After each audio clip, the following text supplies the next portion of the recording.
As a truly no-code solution, it's really important to have easy ways to integrate with other IT tools, like the Microsoft ecosystem. Let me show you all the ways that we can help Microsoft shops get their assets managed in no time. Hi, Matt Barron, Product Specialist at InvGate. With InvGate Insight, you can manage your contracts, licenses, software, hardware, and cloudware all in one solution. We're going to cover the integrations that are built into Insight to make your job easier. Before we get started, you can always grab a trial instance of our software at try.invgate.com and follow along. You should also be able to find a link in the description.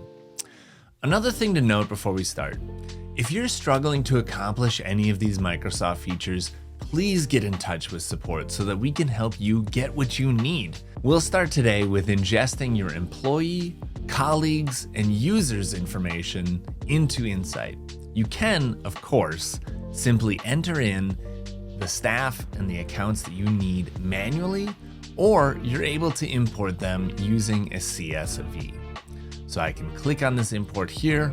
There is a template so that you've got the right columns. And then of course, as soon as you upload them, you're setting all your users up. But if you're a Microsoft shop, which you probably are, you probably have at least Active Directory, and it can be behind a firewall. And of course, we integrate it. And of course, many Active Directory shops have moved to Entra.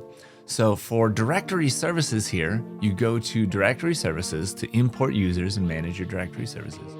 Click on add, and then you're going to choose Active Directory or Azure AD.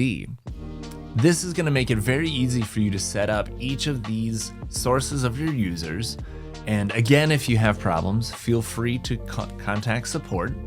And if your AD environment is behind a firewall, you will need the InvGate connector to get through that firewall. It's a small application that's going to run behind the firewall to send the information correctly and validate that it's a correct connection.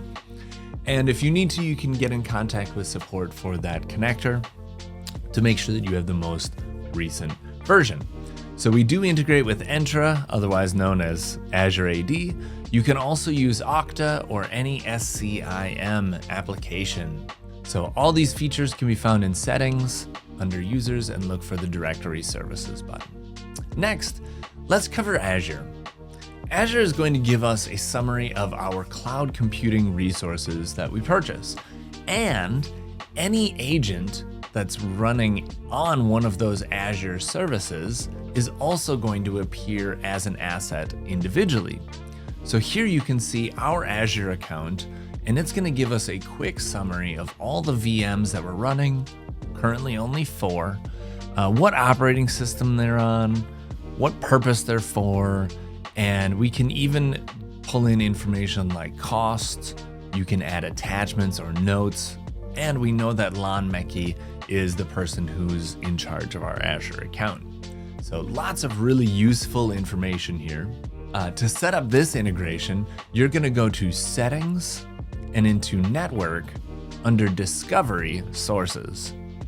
Here, you can add in as many as you want. If I pop into our Azure environment, you can see quickly how easy it is to set up with some credentials, our Azure instance. Then you can set up the schedule for how often it synchronizes. Very useful feature, super important to have if you're an Azure customer to control costs and to manage your infrastructure. Intune has got to be one of the most popular Microsoft products to date. So let's see what that looks like. Setting up the Intune integration will get all your devices in Intune entered into InvGate Insight so that you can manage them as assets. To get started, you'll go to the same place. You'll go to Settings, Network, Discovery Sources. And I've already got Intune set up, as you can see, but if I click Add, you can see how simple it is to set up this integration. Simply select Microsoft Intune, hit Add. We're going to add in our tenant ID, a very common integration for Microsoft now, and very simple to set up. If you're a Microsoft shop, I know you've got some Windows machines, of course. So I'm going to show you the details that you'll have access to when you install our agent on those Windows machines. Now this can apply to servers and computers, And I'm going to show you specifically the data that you're going to see on a Windows machine is intense. So right away, up at the top, we give you the status of your asset, which can be controlled manually, where it is, who it belongs to, and you've got access to remoting into the machine. As you can see, we support Windows Remote Desktop, as well as some of the other popular protocols. If you're a Windows shop though, let's be honest, we love seeing Windows RDP in that list. Now, I can subscribe to this asset, I can edit some of the financial details, but really along the next row here is where a lot of the information for this asset lies. Now, I'll get back to those in a second, because under those tabs is another summary which shows basically connectivity is online, antivirus is enabled, and firewall is enabled. Very important details for our endpoints. We also have this health is safe option, so you can configure the health of your assets and say what is healthy and what is unhealthy. And then this part right here can show you warning statuses, critical statuses, and that way you can know if you have to take action on assets very quickly. Then below we see a ton of information. Number one, this person needs to restart for sure. And we see some basic information that we need to right away on a device, where it is, who logs into it, some tags, basic IP information over here, the MAC address, and UID, serial number, what make, model, and memory it is.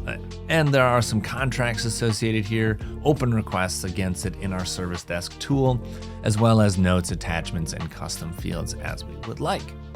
Then under those tabs that I skipped, you can get into the nitty-gritty of these devices.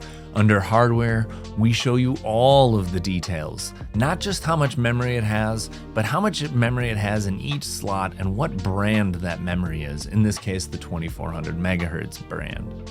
I can see not only the IP address, but the IP address of all the network adapters and the MAC address of all the network adapters. What storage is on this device? What printers are installed? What GPU does it have installed? Under the applications, then we get into the software that's installed on this machine. A very useful feature, so I can see quickly whether this person has specific versions of software, specific installations of software, all the details that I need around that. Under the Windows tab, we of course have very specific Windows updates, so that's very useful to see. This person needs their .NET patch just a little bit. We can see what services are running on the Windows machine, not in real time, but at the time that this machine last checked in. What startup items are available, what startup items are actually running, like this Slack background action. Licenses, so this is gonna read the Office and Windows licenses from this Windows machine through the registry. Shared drives, what shared drives are actually mounted? What mappings do they have for virtual drives as well? Which users log into this machine and groups that machine is a part of. And as we move along these tabs, we see contracts, we see the financial data. What did we buy this for? What's the depreciation? When does the warranty expire?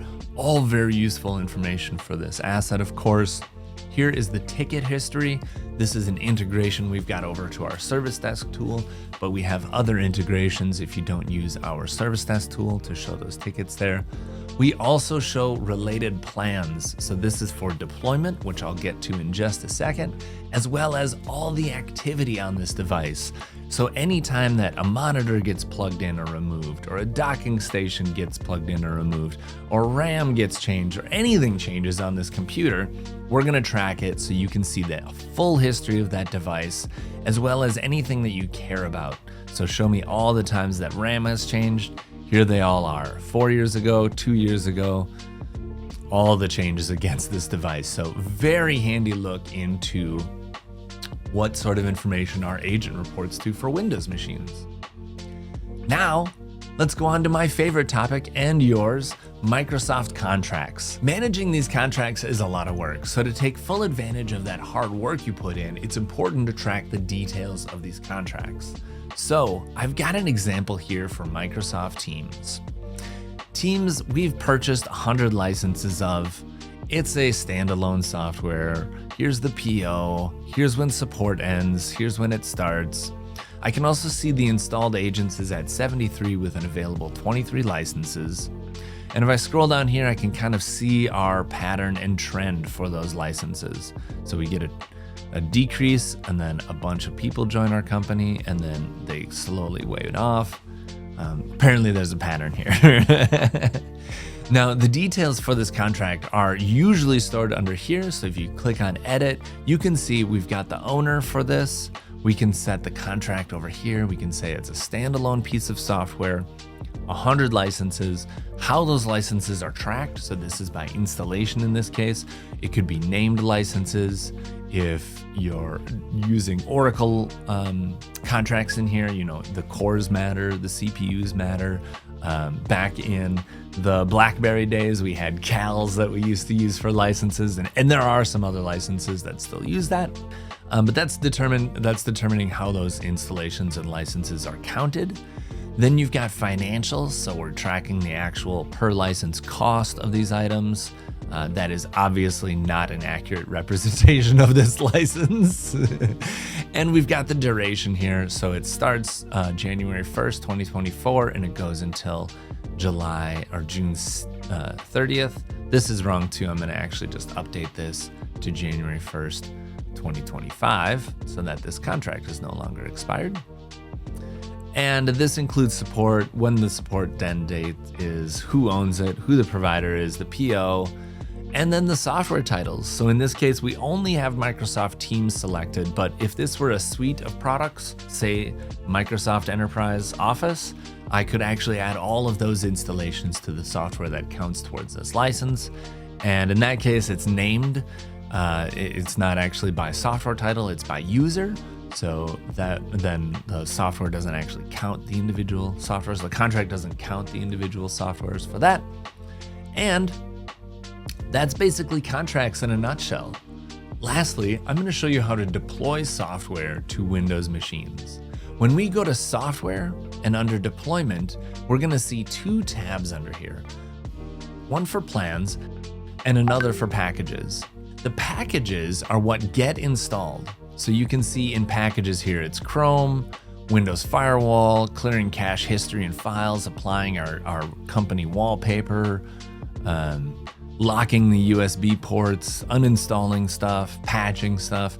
These are the packages. These are the scripts and software that you're deploying to individual machines. Under plans, you see the groups of those packages. So for instance, I've got lock USB here, and lock USB is being applied to these specific assets. So we've got quite a few where we're locking the USB ports. So if I go into this specific plan here and I go to edit, now you'll see the details of this. So lock USB is being managed by Mercedes, and the assets specifically listed are by tag. So we're doing this by a grouping of assets that we already have, but you could select manually which assets are going to go in there. You could see how useful this would be if you've got your marketing team tagged specific assets and your R&D team tagged specific assets, and then you can have a marketing set of plans that are installing marketing applications and scripts and permissions, and then another one for R&D. So that's kind of how we think about groupings of computers, but you can group them however you'd like. Under packages, you're selecting what you want to install. In this case, we've only got USB lock, but if I click on add existing package, you can see all the other packages that I've already built, and I can create them as well. Then I've got options for how it's going to apply, once per asset, every day. We're gonna execute this 24 hours a day. We've got a start and a stop. So you can kind of see quickly how easy it is to create packages of software and scripts that you want to apply to your Windows machines, and then put those machines into a plan to have them managed automatically in our system. We also have a library of packages that are pre-built applications and scripts for you. If you click on packages and go to library, you can browse through some pre-built items that make our lives easier. This is very popular or very handy for some of the more popular titles. And these are just some of the ways that InvGate Insight is built to help make Microsoft partnered IT departments as powerful as possible. For more on this topic, subscribe to our YouTube channel or discover our solutions by signing up for a trial at try.invigate.com. I hope you enjoyed this video, and I hope to see you again soon.